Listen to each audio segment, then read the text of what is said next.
এবং জনগণের ভয়ে ঘরের মধ্যে পালিয়ে আছেন। তারা মনে করেছেন এইভাবে যদি জনসমক্ষে যাওয়া যায়। ওরা হিন্দু সম্প্রদায়ের প্রতিনিধি না, যারা এইখানে চট্টগ্রামে অন্য জায়গায় বিশৃঙ্খলা সৃষ্টির চেষ্টা করেছে। আমরা স্পষ্ট কণ্ঠে বলতে চাই, যদি সত্যি সত্যি হিন্দু ধর্ম বলেন, সনাতন ধর্ম বলেন, তার প্রতিনিধিত্ব কেউ করেন, তাহলে তিনি এখন প্রতি বিপ্লবের সাথে যাওয়ার চেষ্টা করবেন না।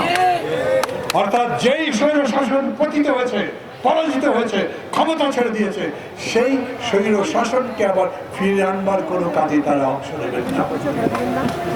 আমাদের কোনো অভিযোগ থাকে, আমাদের কোনো সমস্যা থাকে, আমরা সেটা সরকারকে বলতে পারি। আমরা এই কথা বলছি না যে আমরা এই সরকারের সমর্থন করবার জন্য আসছি। আমরা বলছি এই যে নতুন বাংলাদেশ গড়তে হবে, যেটা গণতন্ত্রের ভিত্তিতে হবে, ভোটের ভিত্তিতে হবে, মানুষের অধিকারের ভিত্তিতে হবে, সেই রকম বাংলাদেশ গড়ে তোলবার কাজে আমরা সরকারকে সহযোগিতা করতে যাচ্ছি। আবার বলি, সরকারকেও আমরা বলি, আপনাদের ভুল করার কোনো অবকাশ নাই। যদি ভুল করেন, তার মূল্য এই মানুষগুলো যারা বসে আছেন তাদেরকে দিতে হবে। যদি ভুল সিদ্ধান্ত নেন, তাহলে বাংলাদেশের 18 কোটি জনগণ সেই ভুলের মাসুল দেবে। অতএব সরকারকে বলেছি, কথাবার্তা বলেন সবার সাথে। আপনারা জানেন এই সরকার এখন কথা বলতে শুরু করেছেন অন্যান্য রাজনৈতিক দলগুলোর সাথে। আমরা বলেছি হ্যাঁ, এটা হতেই পারে, আওয়ামী লীগ চলে গেলে তারপরে ক্ষমতায় কে আসতো, এই কথা তুলছি না। যেদিন ভোট হবে সেদিন দেখা যাবে কারা যেতে। ভোট একদিন হতেই হবে। এই ভোট যাতে ঠিক মতো হতে পারে তার পরিবেশ তৈরি করতে হবে।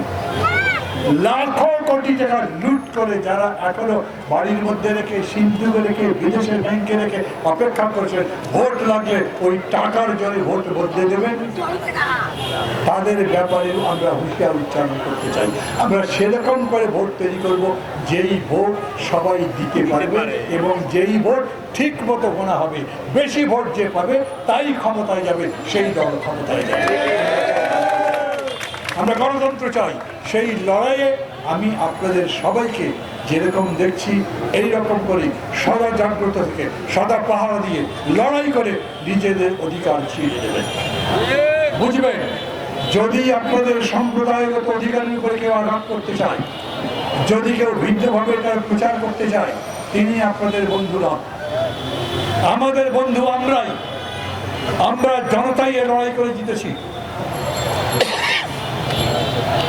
লড়াইটা কেবলমাত্র এক মাসের লড়াই না। এই লড়াই হচ্ছে গত 15 বছর ধরে। অনেক মানুষ জীবন দিয়েছে। সমস্ত মানুষের রক্তের ঋণ পরিশোধ করতে আমরা সেই ধরনের একটা সরকারের অপেক্ষা করছি। আর এই সরকারকে বলছি, সেই সরকার যাতে আসতে পারে, সেই রকম সরকার, জনগণের নির্বাচিত সরকার, সত্যিকার যাতে ভোট হতে পারে, সেই রকম ভোট তৈরির পরিবেশ তৈরি করাই আপনাদের দায়িত্ব। সবাই সজাগ থাকবেন। আমরা জিতেছি, আবার দ্বিতীয় বিজয়ের জন্য আরো লড়াই করব। সেই লড়াই বুদ্ধিমত্তা, সেই লড়াই বুদ্ধি দিয়ে, সেই লড়াই আমাদের মুক্তির দিশার হিসাবে কর্মসূচি নিয়ে মানুষকে সংগঠিত করে যারা যারা আবারও সেই পুরনো শোষণের দিন, নির্যাতনের দিন, ভয়াবহ দিনগুলো ফিরে আনতে চায়, তাদেরকে রুখে দেওয়ার জন্য এক হয়ে লড়াই করবার দিন। ভালো থাকবেন। ইনশাল্লাহ বিজয় আমরা অর্জন করবো, কেউ আমাদের